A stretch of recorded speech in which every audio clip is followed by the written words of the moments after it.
ബുദ്ധിശക്തി, ധാരണാശക്തി എന്നിവ വർദ്ധിക്കുന്നതാണ്. ശംഖുപുഷ്പത്തിൻ്റെ വേര് മൂർഖൻ പാമ്പിൻ്റെ വിഷം പോലും നിർവീര്യമാക്കാൻ സാധിക്കും എന്നാണ് പറയപ്പെടുന്നത്.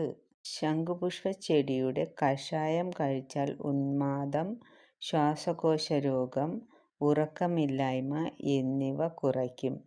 ഇതിൻ്റെ വേര് പശുവിൻ പാലിൽ അരച്ചു കലക്കി വയറിളക്കാൻ ഉപയോഗിക്കാവുന്നതാണ്. തൊണ്ടവീക്കം, പനി, ശരീരത്തിലെ ബലം കൂട്ടാൻ ഇതിൻ്റെ വേര് ഉപയോഗിക്കാം. സ്ത്രീകളിൽ ഉണ്ടാകുന്ന ലൈംഗിക രോഗങ്ങൾക്കും ശംഖുപുഷ്പത്തിൻ്റെ ഔഷധം ഉപയോഗിക്കാവുന്നതാണ്. ശംഖുപുഷ്പം ഇട്ട് തിളപ്പിച്ച വെള്ളം കട്ടൻ ചായ പോലെ ഒരു പാനീയമായി നമുക്ക് ഉപയോഗിക്കാവുന്നതാണ്. ഈ പാനീയം നമുക്ക് രാവിലെ നല്ല ഉന്മേഷം തരുന്നതായിരിക്കും. കൂടാതെ ശംഖുപുഷ്പം നമുക്ക് ഫേസ് പാക്കായും ഫേസ് ക്രീമായും ഉപയോഗിക്കാം.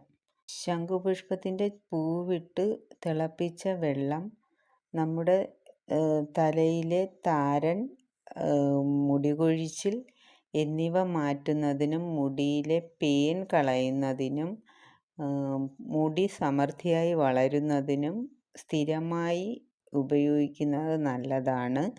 വളരെ ക്വാളിറ്റിയുള്ള ഗ്രീൻ പ്ലാന്റ്സിൻ്റെ ചെടികൾ മേടിക്കുന്നതിനായി വാട്സപ്പ് ഗ്രൂപ്പിൽ ഇപ്പോൾ തന്നെ ജോയിൻ ചെയ്യൂ. ഡിസ്ക്രിപ്ഷനിൽ ലിങ്കുകൾ ഉണ്ട്.